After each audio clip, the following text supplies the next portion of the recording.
ഞായറാഴ്ച ആയതുകൊണ്ട് പ്രത്യേകിച്ച് പരിപാടിയൊന്നും ഇല്ലാത്തതുകൊണ്ട് ശനിയാഴ്ച വൈകുന്നേരം വീട്ടിലൊന്ന് പോകാമെന്ന് വിചാരിച്ചിട്ട് കുറച്ച് നെയ്യപ്പൊക്കെ ഉണ്ടാക്കാൻ വേണ്ടിയിട്ട് അരി ഞാൻ രാവിലെ തന്നെ വെള്ളത്തിലിട്ട് കുതിർത്തിട്ടുണ്ടായിരുന്നു കേട്ടോ.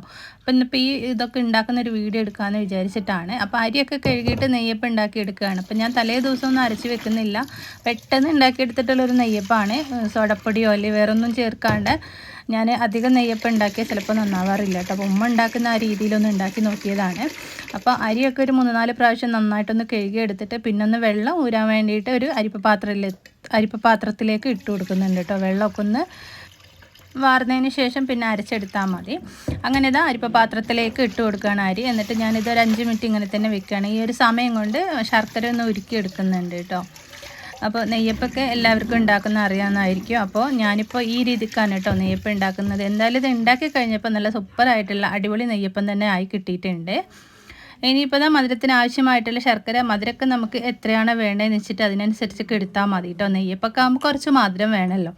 അപ്പോൾ അതിന് വേണ്ടിയിട്ട് തേങ്ങാക്കൊത്തു, അപ്പോൾ നമ്മൾ അരി അരച്ചെടുക്കുന്നതിന് മുന്നേ തന്നെ ശർക്കരയൊക്കെ ഉരുക്കിയെടുക്കുന്നതിന് മുന്നേ തന്നെ ഈ ഒരു സംഭവം നമ്മൾ ആദ്യം തന്നെ റെഡിയാക്കി എടുക്കണം കേട്ടോ. തേങ്ങാക്കൊത്ത് ഒന്ന് നെയ്യിലൊന്ന് മൂപ്പിച്ചിട്ട് ഒന്ന് റെഡിയാക്കി എടുക്കുക, അല്ലെങ്കിൽ ചൂടോടെ തന്നെ അത് ചേർക്കേണ്ടി വരുമല്ലോ.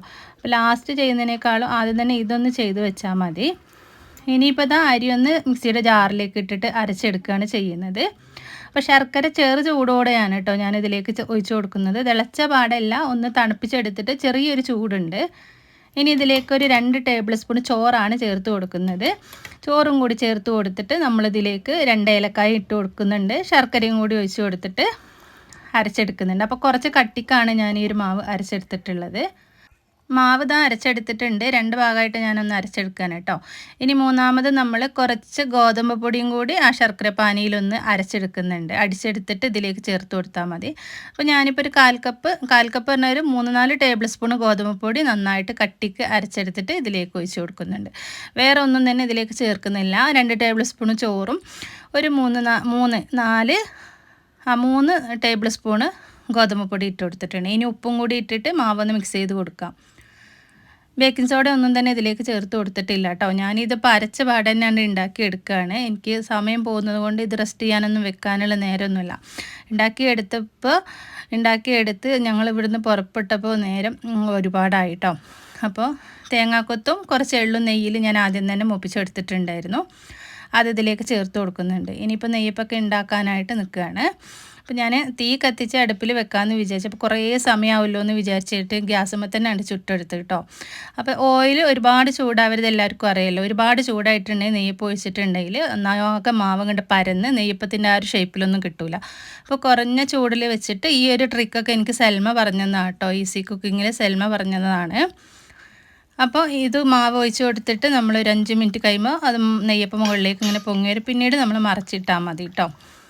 അപ്പോൾ നെയ്യപ്പം ഇവിടെ റെഡിയായി കിട്ടിയിട്ടുണ്ട്. നല്ല ഷേപ്പൊന്നും ആയിട്ടില്ല, എന്നാലും അത്യാവശ്യം നല്ല അടിപൊളിയായിട്ട് തന്നെ കിട്ടിയിട്ടുണ്ട് കേട്ടോ.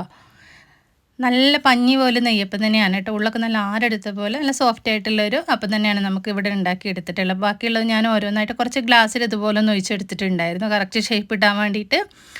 അപ്പോൾ നല്ല സൂപ്പറായിട്ട് തന്നെ കിട്ടിയിട്ടുണ്ടായിരുന്നു കേട്ടോ. മാവ് ഒഴിച്ചെടുത്ത പാട് നന്നായിട്ട് പൊങ്ങി വന്നിട്ടുണ്ടായിരുന്നേ.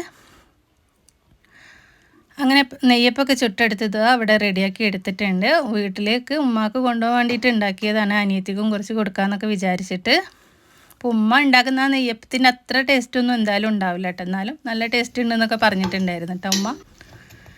അങ്ങനെ നെയ്യപ്പൊക്കെ ഉണ്ടാക്കി കഴിഞ്ഞ് നമ്മളിതാ ഒന്ന് കട്ട് ചെയ്ത് കാണിച്ചു തരാം. കണ്ടില്ലേ, നല്ല സോഫ്റ്റായിട്ട് നല്ല ആരെടുത്ത പോലെ തന്നെ സൂപ്പറായിട്ടുള്ള നെയ്യപ്പമാണ് കേട്ടോ. അപ്പോൾ നമ്മുടെ അടിപൊളി നെയ്യപ്പൊക്കെ ഇവിടെ റെഡി ആയിട്ടുണ്ട്. പിന്നെ നമ്മൾ പേക്കൊക്കെ ആക്കിയിട്ട് രാത്രിയൊക്കെ പോയിട്ട് വീട്ടിലെത്തിയപ്പോഴാണ് കേട്ടോ ചെറുതായിട്ട് ഞാനൊരു വീഡിയോ എടുത്തിട്ടുണ്ടായിരുന്നു. ഞങ്ങൾ ഇവിടുന്ന് പോകുമ്പോൾ പൊറോട്ട കൊണ്ടുപോയിട്ടുണ്ടായിരുന്നു കേട്ടോ. ഉമ്മ ചിക്കൻ കറിയൊക്കെ വെച്ചിട്ടുണ്ടായിരുന്നു, ചോറുണ്ടായിരുന്നു, കപ്പളങ്ങ തോരനൊക്കെ ഉണ്ടായിരുന്നു കേട്ടോ. ഇതിപ്പോൾ പിറ്റേന്ന് ദിവസം രാവിലെ ഞായറാഴ്ച ഇപ്പം ഞങ്ങൾ അവിടുന്ന് തിരിച്ച് വരുമ്പോൾ എടുത്ത വീഡിയോ ആണ്. ഒരു പൂച്ചക്കുഞ്ഞിനെയും കൊണ്ടാണ് കേട്ടോ വരുന്നത്.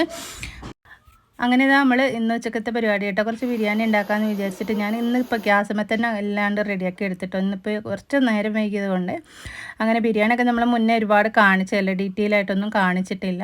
അപ്പോൾ ബിരിയാണി റെഡിയാക്കി എടുത്തിട്ടുണ്ടെങ്കിൽ കുറച്ച് ചിക്കൻ കൊണ്ടുവന്നിട്ട് ഞാനൊന്ന് ചില്ലിയാക്കി എടുത്തിട്ടുണ്ടായിരുന്നു കേട്ടോ. അപ്പോൾ ഇന്നത്തെ കുഞ്ഞു കുഞ്ഞു വിശേഷങ്ങളും ഇന്നലത്തെ വീട്ടിലേക്ക് പോയതും എല്ലാ വിശേഷങ്ങളും ഉൾപ്പെടുത്തിയിട്ടുള്ളൊരു കുഞ്ഞു വീഡിയോ ആണ്. സപ്പോർട്ട് ചെയ്യാൻ മറക്കല്ലേ കേട്ടോ. വീണ്ടും നമുക്ക് നാളെ മറ്റൊരു വീഡിയോയുമായിട്ട് കാണാം.